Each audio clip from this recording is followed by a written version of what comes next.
আসসালামু আলাইকুম। আজকে আমি কচু দিয়ে ইলিশ মাছ রান্না করব। তো প্রথমে কচু মাছ কষাচ্ছি। এখন এই মাছটা তুলে নেব।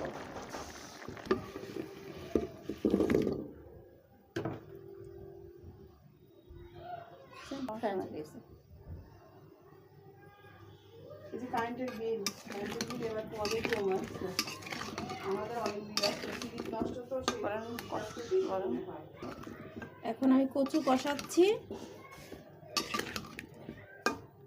এখন একটু ঢেকে দেব।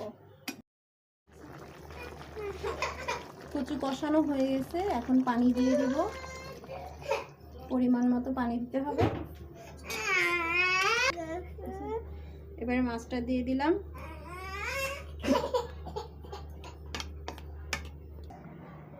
আমার কচু রান্না হয়ে গেছে।